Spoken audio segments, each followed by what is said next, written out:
सचकृता जोगी पीर धाम से जानेंगे कि भगवान ने संसार क्यों बनाया। जब एंड में सबने मर ही जाना है, ये सारा संसार मिट ही जाना है, तो इसको बनाने का मकसद क्या हो सकता है भगवान का, उसको समझेंगे। बड़े लोगों के दिमाग में जो आध्यात्मिक होते हैं, जिनके पुण्य होते हैं, अच्छे संस्कार होते हैं, उनके पुरानी भक्ति होती है, उनके दिमाग में ऐसे प्रश्न आते हैं कि मैं कहाँ से आया हूँ, मैं कौन हूँ, मैं कहाँ जाऊंगा, मरने के बाद क्या होगा मेरे साथ, मैं जन्म से पहले कहाँ था। हर कोई मरता जा रहा है, मर के वो कहाँ जा रहा है, क्या आया, हर एंड में मरना ही है। तो इतना सब कुछ बनाओ, इकट्ठा करो, घर परिवार, पैसा सोना, एंड में मर के चले जाओ। और फिर वो रोते रहो उसको 1 साल, 2 साल, 3 साल, या जैसे जैसा जितना उससे हमारा रिश्ता या जितना उसके मोह में हम अटैच होते हैं। तो अक्सर इसका मकसद क्या है भगवान का संसार बनाने का। तो भगवान ईश्वर अल्लाह गॉड वाहिगुरु जिसके अनंत नाम है, वो अवतारी है, वो अंश ही है। तो उससे पहले अंश होते हैं ब्रह्मा विष्णु शंकर और उसके अवतार, उसको सवांश आत्माएं कहती हैं। विष्णु आत्मा कहते हैं। जैसे विष्णु, फिर विष्णु के आगे 24 अवतार, शंकर जी के आगे 19 अवतार हो गए। तो ये भगवान ईश्वर अल्लाह गॉड वाहिगुरु, इससे उसके अंश स्वांश आत्माएं ब्रह्मा विष्णु शंकर और उसके अंश। अब प्रश्न ये है कि भगवान ने संसार क्यों बनाया। अब ये ब्रह्मा विष्णु शंकर शिव शक्ति से, भगवान की शक्तियों से युक्त है, काल माया से परे हैं। भगवान भी अकाल है, काल माया से परे हैं। और भगवान को मायाधीश कहते हैं, इनको स्वांश कहते हैं। और अब इस तरफ गुरु पीर साधु संत, इस तरफ समांश आत्माएं और दूसरी तरफ विभिन्नांश, जिसमें के गुरु पीर साधु संत फकीर मुक्त आत्माएं होती हैं। और जहां फिर उनकी शरणागति कबूल लेने वाली, साधना से मुक्त होने वाली आत्माएं जो काल माया की पकड़ से बाहर होगी। और तीसरे हैं संसारी, जो 84 लाख योनियों में भटक रहे हैं, जब से हैं तब से ही। और ये जो है भटकने वाले 84 लाख में घूमने वाले, ये मायाधीन जीव हैं। ऊपर वाले माया अतीत हैं और इधर वाले समान आत्माएं हैं। तो इसलिए प्रश्न है कि भगवान ने संसार क्यों बनाया। भगवान को अकारण करुण कहते हैं, भगवान को पतित पावन कहते हैं, भगवान को दयालु कहते हैं, भगवान को कृपालु कहते हैं। तो ये सवांश आत्माएं, ये तो काल माया से परे हैं। ये मायातीत संत, ये भी काल माया से परे हैं। इनसे जो साधना करके 84 लाख योनियों में भटकने वाले यहाँ से यहाँ चले गए, वो भी आनंद प्रेम शांति सुकून की दुनिया में चले गए। जिस धरती पे हम बैठे, इससे इस धरती से भूर भुआ महाजना तपा सदा, ऐसे 7 लोग हैं, 7 नीचे हैं। उसके आगे ध्रुव लोग, उसके आगे परव्यूम लोग। परव्यूम मतलब परमात्मा के लोग, जहाँ माया अब खत्म होगी। फिर वैकुंठ धाम, शिव लोग, आदिशक्ति लोग, इस तरह से हम लोग, अनामी लोग, कैर लोग, वो लोग, ये परव्यूम लोग जहाँ परमात्मा के लोग हैं, जहाँ माया नहीं जा सकती, जहाँ आनंद सुकून शांति प्रेम, बस सत्संग भजन कीर्तन, इसके नजारे ही नजारे हैं।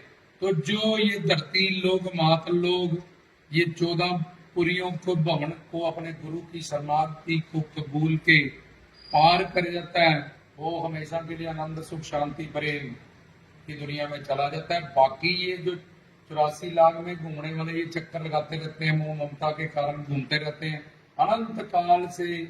लाखों अनंत परिवार इनके मिट जाने के बाद, कुत्ते बिल्ले बंदर, ये भी सब परिवार बनने के बाद, यमदूतों से मार खाने के बाद भी, माँ के पेट में उनका लटकने के बाद भी, इनकी बुद्धि में एक अहंकार है कि हम संसार से सुख पा के रहेंगे। मुझे नहीं मिला अलग बात है, उसको मिला होगा, वो सुखी होगा।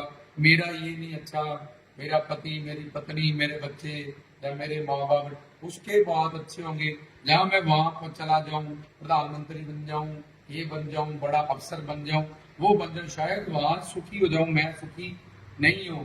इसी बुद्धि के, इसी अहंकार से संत आए, ग्रंथ आए, पंथ आए, अवतार हुए कि नानक दुखी सब संसार। ये संसार काल माया से बना है। या सुख शांति प्रेम आनंद सपूर्णी काम क्रोध लोभ मोह अहंकार इच्छा द्वेष तृष्णा राग जन्म मरण, जिसको जितना भी तुम अपना मान लो सारा मान लो मरेगा अंडर में। चाहे कोई बड़ा सेठ का लड़का है वो भी मरेगा अंडर में।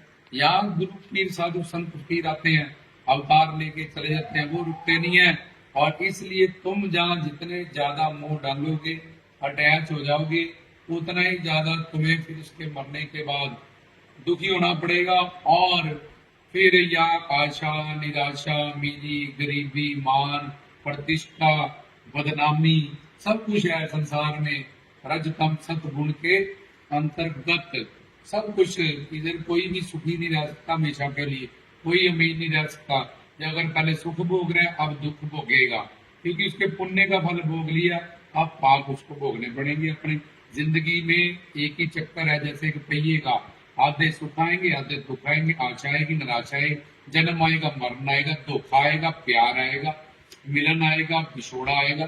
तो यहाँ दुखी दुख है। तो ये 84 लाख में घूमने वाले माया अतीत जीव को इस 84 लाख में से निकाल के आनंद सुख शांति प्रेम दुनिया की में भेजने के लिए, जैसे हम तड़प रहे हैं, हमें ये दुख है संसार में हुआ है, लेकिन ये यमदूतों का दुख इतना अनंत मात्रा का, जोनियों का दुख, कुत्ता बिल्ला बंदर सुअर बनने का दुख, यमदूतों का दुख।